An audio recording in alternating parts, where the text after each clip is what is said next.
So yesterday, I had a quick shoot with Mango Couple. It was a promotional video for Jacked, one of the gay apps that I use for dating. A little bit ironic considering, my disdain for gay dating apps, but at the same time, I keep coming back to them because that's like the only way to really meet guys nowadays. But I just really hope that I don't come out like super cringy or anything. But midway through, they asked me what I was doing the next day, and I suddenly remembered that I had an ADHD assessment that I had reserved like weeks ago for today.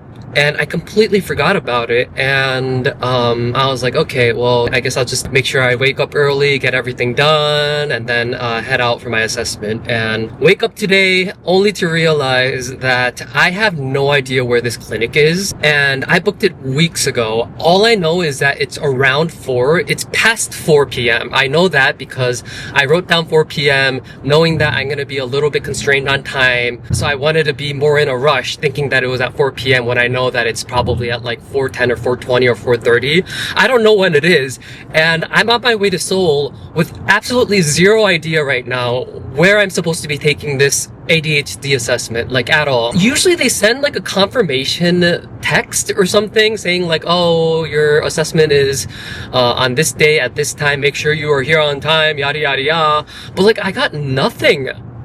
What am I supposed to do? And then I looked up all of the clinics that were around the area that I remember I booked it at.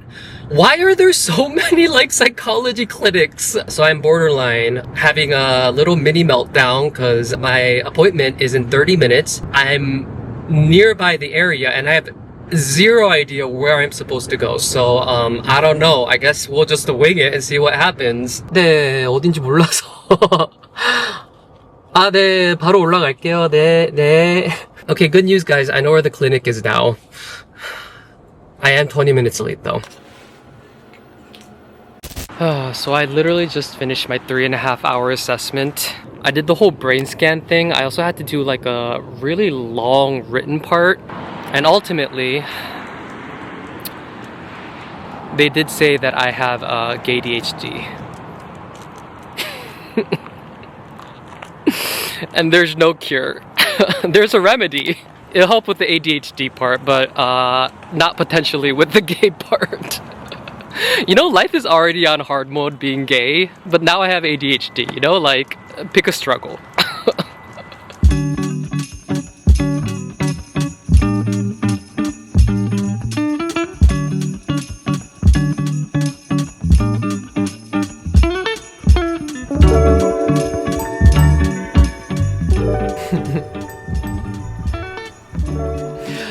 Hello everyone, welcome to my disappointing date of the month.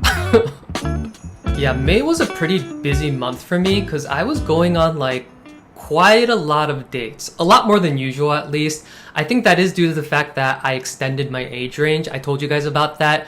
Last time I was only meeting guys in their 20s and early 30s, but now I was meeting guys in their 30s and 40s as well, right? And after I extended the age range, not only did I get more dates, but I also feel like the quality of dates have been getting better. Good Tinder dates in general are very few and far between. Obviously, as you might imagine, but the dates were all pretty decent. Obviously nothing life-changing. I didn't meet the one, otherwise I wouldn't be single, but they were all pretty decent guys. So in my head, I'm like, oh my gosh, this is my time. This is a new chapter. Things are changing for me. Maybe Tinder isn't really that bad.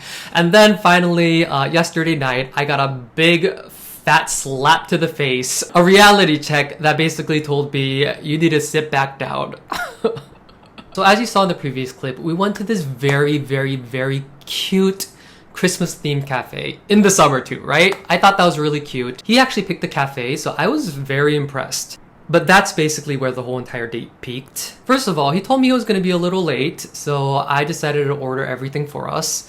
I ordered our drinks and our dessert, and I waited for him. And he eventually arrived.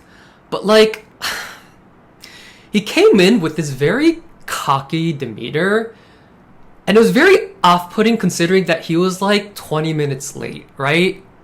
But then he sat down and he was like, oh my gosh, I'm so sorry. Just things were very hectic at the hospital today. And I was like, oh my gosh, you must work in healthcare. I know so many people who are like doctors and nurses.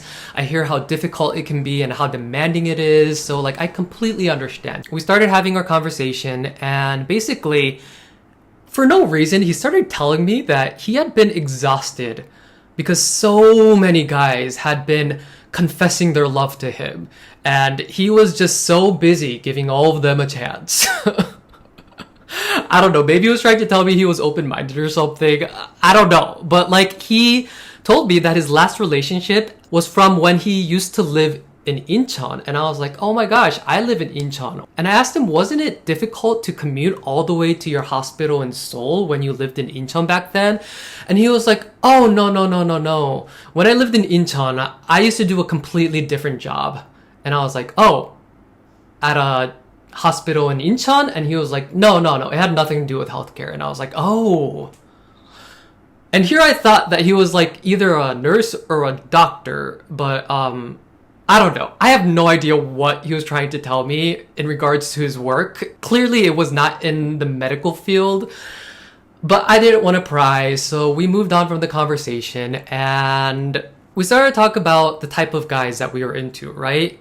And I remember he told me that I was an outlier. And I was like, why? He was like, normally, I don't meet guys that are over 25. Mind you, this guy is 35 years old. He's literally 1 year younger than me and literally acting like he's Leonardo DiCaprio in the making. I don't know. Like, I just found that a little bit weird. To top things off, I want to give you a little bit more context on what this guy looked like, right? Because it definitely wasn't anything like his photos. First off, his head was huge. His head was almost as big as his narrow shoulders, literally made him look like a lollipop. But you know, I could live with that, right? I could look past that. But what really got me was his like very muffled, high-pitched Kermit the Frog-like voice. And on any normal occasion, I will never call anyone out on their looks. But this guy was such a douchebag. He was super cocky, he had an attitude, and he was acting like he was doing me a service by meeting me, all the while looking like his Leonardo DiCaprio lollipop-headed Kermit the Frog voice. I don't know. The audacity is all I'm trying to say. Now, despite his attempt to kind of appeal as a fuckboy to me, he did tell me that most of his relationships lasted from like 2 to 3 years, which I thought was like pretty respectable, right? I did follow up by asking him why most of his relationships ended, and he told me when he got into a relationship, he would have sex with them for like 3 months, but then he'd get sick of sex and he'd have a sexless relationship with them for about like 2 more years and then eventually dump them. Now I'm trying my best to process all of this and take it in a very, respectable, polite manner. But then I ended up telling him that intimacy for me is actually very important. And like any other aspect in a relationship, I felt like it required work. And completely giving up on sex after 3 months to me told me that it was a lack of effort on his part. I also proceeded to tell him that his lack of interest in sex after 3 months is probably due to some dopamine chasing attachment issues. Yeah. I don't know, maybe that was a little bit uncalled for, probably a little out of pocket, but honestly, I was just reciprocating the energy that he was giving me. And I could tell that his ego took a hit, because right after I said that, he asked me, oh, by the way, what was your MBTI again? Which it was clearly written out in my profile. And I was like, yeah, I'm an INFP. He was like, oh, I hate INFPs. Ugh, most of my exes were INFPs and they were the worst. Ugh, I don't know if I could ever meet an INFP again. And I was like, thank God, because I don't know if I want to meet you either. My gosh.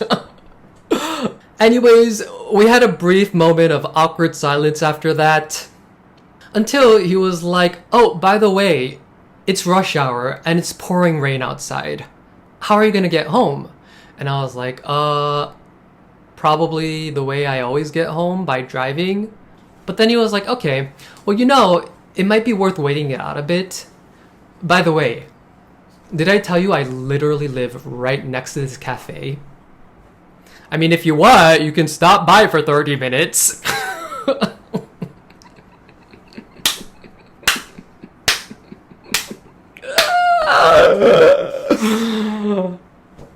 And after all that, he still wanted to bang.